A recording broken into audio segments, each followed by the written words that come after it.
What's going on, guys? It's your boy John the Liquidator coming back with another video, and it looked like Kevin Stefanski is responding to bad reports. For this one here, we got to go all the way up to Cleveland. Let's get it. Let's go. Like my man Junior. For real? Somebody called me Junior too. When I pulled up, I thought you was Junior. I got put him on my Stop right here for me. You came back saying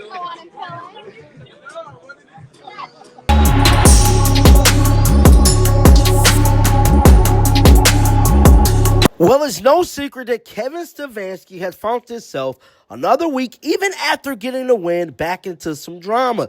This time is for not playing Shedeur Sanders in the fourth quarter of that game. Now, we know they ultimately walked away, beating the Miami Dolphins 31-6. But what took away from the storyline was the fans' reactions to seeing Shedeur, and more importantly, him not playing in this ball game. Guys, let's check out what Kevin Stefanski had to say. Roll the footage. All right, first question, we'll go to Mary Kay. Yeah, Kevin, Joel was telling us after the game about your sort of fiery, intense speech that you gave on Monday to sort of set the tone and get the offense rolling a little bit. Was this something that you don't normally do? Was this different than your usual team meeting to set up a week? Joel's not supposed to tell you that, Mary Kay. Yeah, listen, there's times when you message to your football team, or I should say this, I message the football team every single day, and there's sometimes you use different tools to get their attention. And have you ever been that intense? The way he described it is that you gave it to them pretty good. The Philly comes out every once in a while, yes. Thanks. All right, next we'll go to Scott.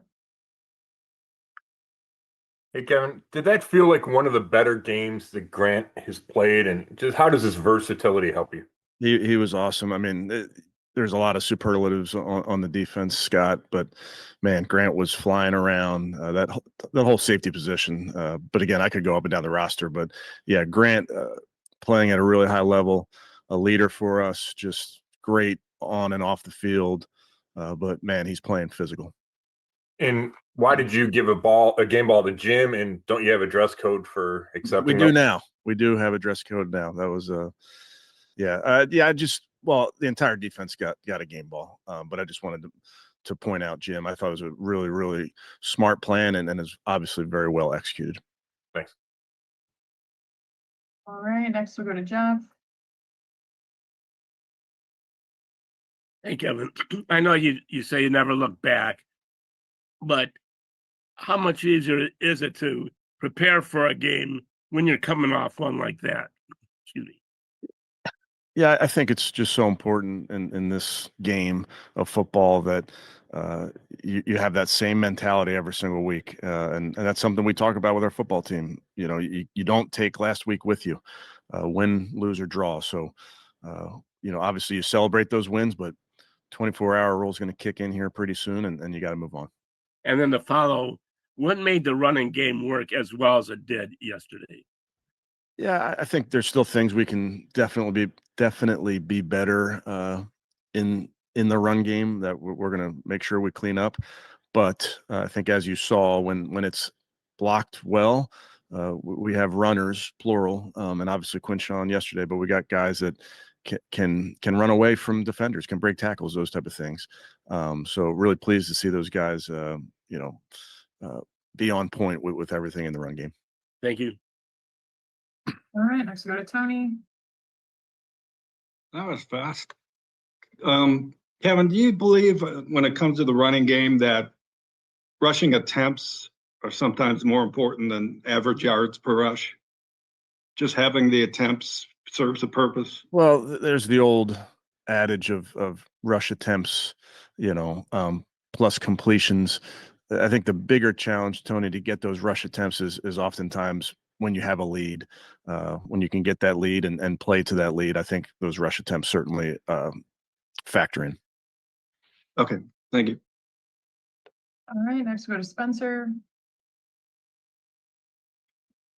Hey, Kevin, you talked yesterday about the sort of installing the Wildcat on Thursday night. And so when you guys when you're sort of game planning for the weather, the way that it was going to be a factor this week, how much do you have to sort of scrap what you normally want to do conceptually on offense to account for those conditions, sort of the same way that you utilize the Wildcat and sort of put that in there? Yeah, I think that's just part of, dealing with the elements of football. Sometimes you get to Friday and there's a late scratch of a player and you got to get somebody ready to play. There's always constant adjustments that have to be made both during the weekend, during the game. And then with the weather, you have to get down there and see what it's like. The second half was much different than the first half. The first half was difficult conditions, as you saw, for both sides, and the specialists, the long snapper to the holder to the kicker, that's not easy in those conditions. So I thought the guys really handled those well. And then obviously it became a different weather in the second half. And I was just going to ask if there was an update on Aiden, and then what the outlook sort of is for David Njoku this week. Yeah, Aiden is in the concussion protocol, and then Dave is really day to day. Thanks. All right, next go to Ashley. Hey, Kevin, what was it about Rayshawn Jenkins that you guys saw in this matchup that you thought he could be so effective in? Yeah, just different things that when you go into games, thinking about matchups and how you want to deploy your players based on what they have done going into a game. So there's certain personnel groupings that you want to match with your own personnel grouping. So that's something I think that Jim and the defensive staff are constantly thinking about. And then Rayshawn's always ready. He's played meaningful snaps for us in all these ball games, plays meaningful snaps on special teams. So I thought he played a really good football game yesterday. And then Tyson just chasing down Achane to save that touchdown yesterday. I guess, like, how aware were you of his speed? Obviously, he talked about being a former high school track star and everything, but just to see like the want to from a guy like that who just got in the building last week, how impressed were you? Yeah, that was legit speed on both sides. I haven't seen the miles per hour yet, but those guys, Tyson, thank God he's that fast because he was flying. But I really, talk about Tyson's speed, but man, he plays physical too. Just love and he's a bigger corner. Love how he throws his weight around, how he tackles. I thought he was flying all over the field yesterday. All right, next we go to Brendan. Hey, Kevin, can you elaborate a little bit on how challenging it is to keep the cohesion and chemistry with an offensive line where you guys have dealt with the injuries you had and you've had 7 different starting offensive line iterations in 7 games? Yeah, that's just part of our job as coaches to get guys ready to play. And then obviously what you do and how you install, how you meet, how you structure a game plan to maximize the ability to learn, knowing that could be some guys in some different spots. And then how did you guys grade out Harold Fannon's performance yesterday? Yeah, Harold was very good. Asked him to do a couple different things than he has done, but I thought he competed like crazy. That's the one thing I would always point out with Harold is just how hard this kid plays. He competes in the run game. When the ball's in his hand, he's hard to bring down. When the ball's not in his hand, he's running down to help his teammates find a block. So he's playing really hard for us. Next, we'll go back to Mary Kay. Yeah, Kevin, just wondering, how tough will it be for you guys to go to New England and face a Mike Vrabel coached team?